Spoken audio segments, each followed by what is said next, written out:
The ring went down on the glass counter with a sound so small it should not have meant anything. But Aubrey Tilson heard it, and he knew exactly what it meant. He was 53 years old, standing inside a pawn shop on Danforth Avenue in Toronto on a Tuesday afternoon in November, and he was setting down his father's wedding band because the hydro bill was 3 months past due, and the landlord had stopped leaving notes and started leaving voicemails. The shop was called Harbor Gold. It smelled like machine oil and old carpet. The man behind the counter, a pale, thin fellow in his 40s with reading glasses pushed up on his forehead, barely glanced at the ring before he picked it up and turned it under the light. Gold-plated, the man said, not solid. I can do 35. Tilson did not argue. He knew what the ring was. He also knew what $35 meant this week. It meant groceries. It meant the gas staying on for another 3 days while he figured something out. He nodded once. The man reached under the counter for a form. That was the moment the door behind Tilson opened, and a cold draft came in from the street, and a young man stepped inside, shaking November rain from his jacket.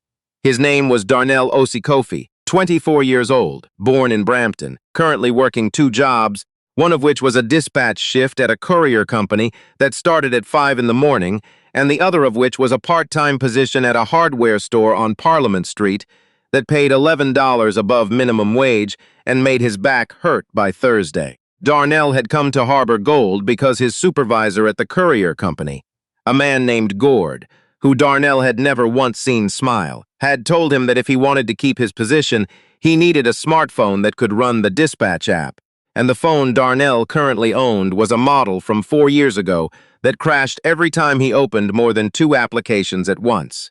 Darnell had $60 in his wallet and a watch his grandmother had given him when he graduated college. And he had decided on the walk over that the watch was worth more to a stranger than it was to a man who might lose his job by Friday. He stepped into the shop, saw the old man at the counter, and stopped. He did not know Aubrey Tilson. He had never seen him before in his life. But Darnell had grown up with a grandfather who looked exactly like that. The particular way a man carries himself when he is ashamed of where he is standing, shoulders back, eyes calm, every muscle in his face, working to make sure nothing showed. Darnell's grandfather had stood like that outside a Service Ontario office in Mississauga the year Darnell was 11. He remembered thinking his grandfather looked like a soldier even when he was waiting in line. He looked at the ring on the counter. He looked at the $35 offer written on the form the clerk had slid across the glass. He did not say anything yet. Aubrey Tilson had been a master electrician for 26 years. He had wired half the commercial builds in Scarborough and worked a stretch in the late 90s on a transit expansion project, where the project manager had later told a reporter, without naming names, that there had been one tradesman on that job who understood systems thinking at an engineer's level. That tradesman had been Tilson. The project manager had received a commendation. Tilson had received his hourly rate and a handshake. He had run his own small company for 11 of those 26 years. Tilson Electrical, 3 employees, good reputation, mostly institutional clients. Then a general contractor named Dwight Paulson had subcontracted him on a school renovation in North York. And when Paulson's financing had collapsed midway through the project, Paulson had filed for creditor protection in a way that left Tilson holding $140,000 in unpaid invoices and no legal recourse that was worth more than it cost. That had been 4 years ago. Tilson had spent 2 of those years trying to rebuild, and 2 of those years accepting that some things do not rebuild the same way twice. His knees had started to go. His eldest son had moved to Calgary. His wife, Margaret, who had held the household together with the particular grace of a woman who never made you feel like she was holding anything, had died of a stroke 18 months ago, and the ring on the counter had been on her finger at the funeral and on his finger every day since.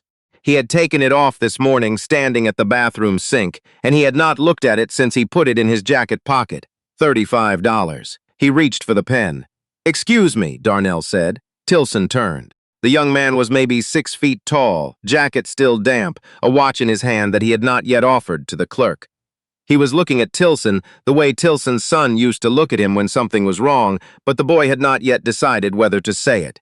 "I don't mean to intrude," Darnell said. He said it quietly. He had been raised by a woman who believed that how you entered a stranger's situation said more about you than anything else you did that day. "You're not," Tilson said. His voice was even. He was good at even.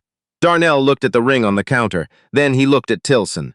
"Is that a wedding ring?" The clerk looked up from his form with mild interest, the way a man looks at a movie he has already seen. "It is," Tilson said, a beat of silence.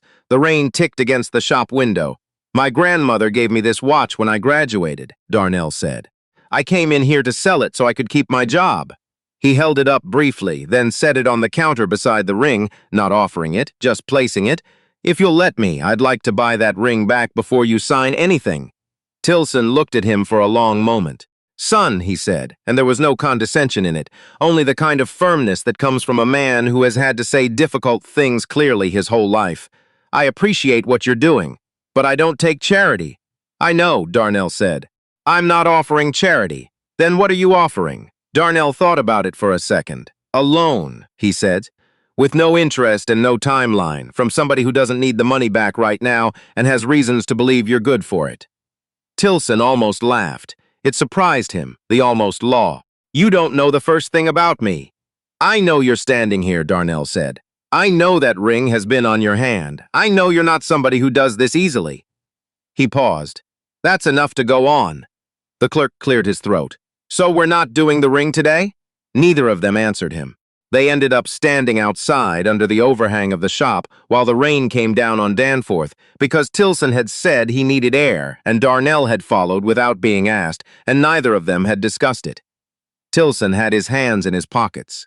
He was looking at the streetcar tracks running down the center of the road, rain gathering in the grooves of the steel. "How old are you?" he said. 24. You working? 2 jobs?" Tilson nodded slowly, the way you nod when the math makes sense but the meaning of it still lands on you. "And you came in there to sell your grandmother's watch." "I was going to was," Darnell confirmed. Another silence. The traffic light at the corner changed. A TTC bus went past close enough that they both felt the air move. "My wife wore that ring for 31 years, Tilson said. He was not looking at Darnell. He was looking at the bus pulling away. "She died a year and a half ago. I put it on my own finger at the funeral. I told myself I'd never take it off." He paused. Then the hydro bill came. Darnell did not say anything. He understood that sometimes the right thing to do when someone tells you something true is to stand still and let it exist for a moment. "I was a master electrician," Tilson said. 26 years. I had a company, had 3 guys working for me. A contractor ran me into the ground. Took the contracts, filed for protection. I got nothing. He exhaled. "That's the short version." "You don't have to tell me," Darnell said. "I know I don't have to." Tilson finally looked at him. "I'm telling you because you asked a question earlier and I didn't answer it." "What question?" "Whether I'd let you help." Darnell was quiet. "My father never let anyone help him," Tilson said. "He was a proud man. Jamaican, came here in '68, worked a post office route for 30 years in weather that would make your knees give out, never asked a soul for anything." He stopped. He died in a rooming house in Parkdale with $1,400 to his name and a library card and a view of a parking lot. And every person who might have done something for him, including me, respected his pride so much that we let him have it all the way to the end. The rain was coming down harder now. A woman with a stroller hurried past under an umbrella. "That was not a kindness," Tilson said. "That was just us letting ourselves off the hook." Darnell looked at him. "So," Tilson said, and his voice was different now, still even. But the armor had shifted a fraction, the way it does when a man decides to let something in. "What exactly does a loan with no interest and no timeline look like from a 24-year-old working 2 jobs? Darnell almost smiled. "It looks like $60 and a handshake." Tilson looked at him for a long time. The streetcar bell rang a block away. "You keep your grandmother's watch," Tilson said finally. "I will take 40 of the 60. And in 6 months, when things are different, and they will be different, because I am not finished, I will buy you breakfast somewhere decent, and we'll call it even." Darnell held out his hand. Aubrey Tilson shook it. They went back inside. Darnell gave the clerk $40.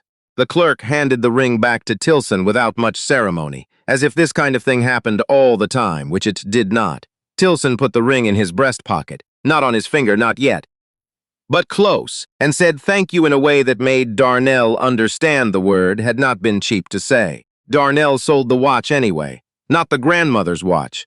He had a second watch, a sports watch, synthetic band. He had bought it at Canadian Tire 2 winters ago and had never particularly liked it, that he had also brought in his jacket pocket as a backup. He put it on the counter and got $20 for it, which the clerk seemed to find moderately embarrassing. Darnell did not mind. $20 was $20. He still had the grandmother's watch on his wrist when he walked out, and the dispatcher app fund was now $60 closer to a working phone. He did not think of himself as having done anything significant. That is the thing about significant moments. They almost never announce themselves.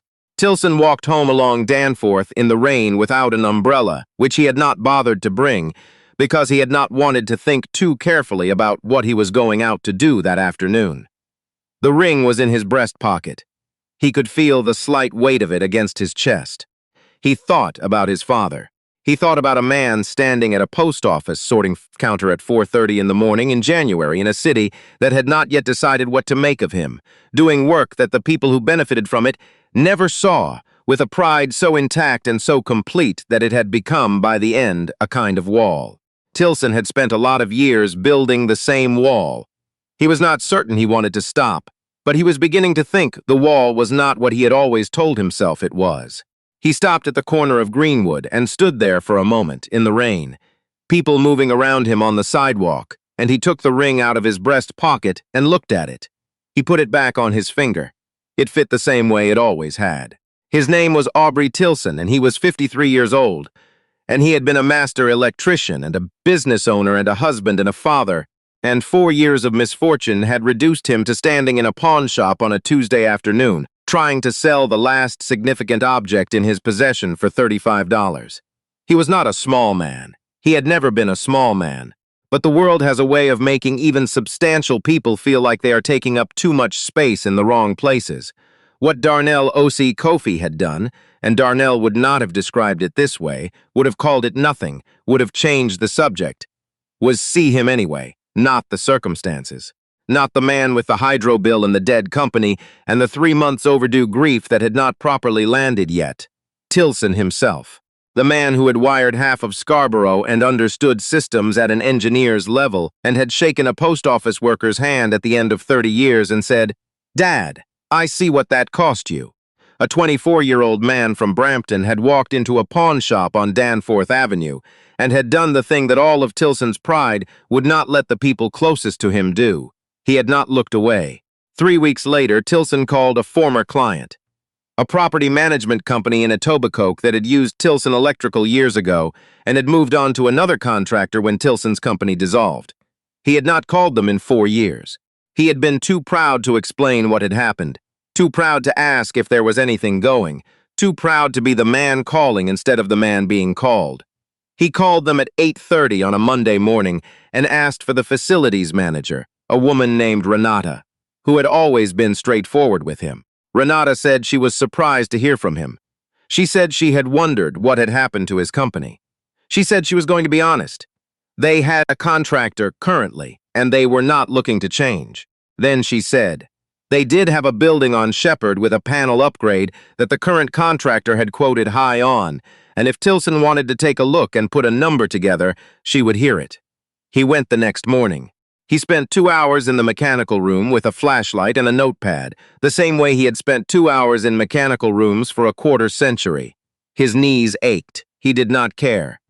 He wrote up a quote that was precise and detailed and fair, and he submitted it electronically that afternoon. Renata called him back on Thursday. She said, "When can you start?" Darnell O.C. Kofi got his phone. Gord, his supervisor, never thanked him for it, which Darnell had not expected. He kept the dispatch job. He kept the hardware store job. He was tired most of the time in the way that young people who are working towards something are tired.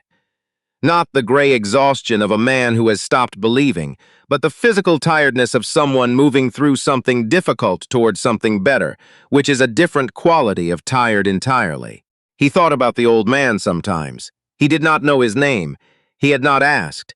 He thought about his grandmother's watch on his wrist and the $40 he had given a stranger sprinked, and the fact that he had walked into that shop to sell the first thing and left with the second thing still on his arm. and he was not entirely sure how that had happened, except that somewhere in the middle of it, he had made a choice that felt more like recognition than decision, like seeing someone clearly and responding to what you saw. His grandmother had told him once that the thing most people are afraid of is not poverty or failure, but visibility, being truly seen in a moment that is not your best. She had said, "The kindest thing you can ever do for another person is see them at their lowest and treat them the same way you would treat them at their highest." He had been 14 when she said it. He had not fully understood it until a Tuesday afternoon in November in a shop on Danforth Avenue. The breakfast took longer than 6 months. It took 8 months because Tilson's first job with the Etobicoke Company ran into a supply delay, and then there was a second job, and then a third.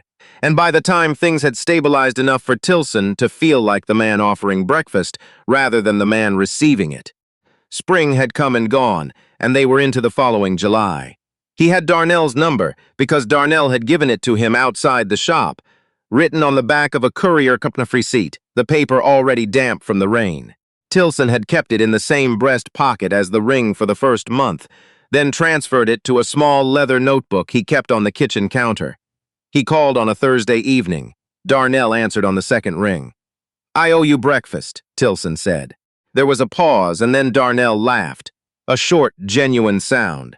"I thought you forgot. I don't forget debts," Tilson said. They met on a Saturday morning at a diner near Pape Station. Not fancy, but the kind of place where the coffee comes in thick mugs and the eggs are actually eggs and nobody hurries you. Tilson arrived first and took a booth by the window which faced east, and the July morning light came through the glass and fell across the table in the way that light does in late summer in Toronto before the heat has fully settled, when the air still carries something clean.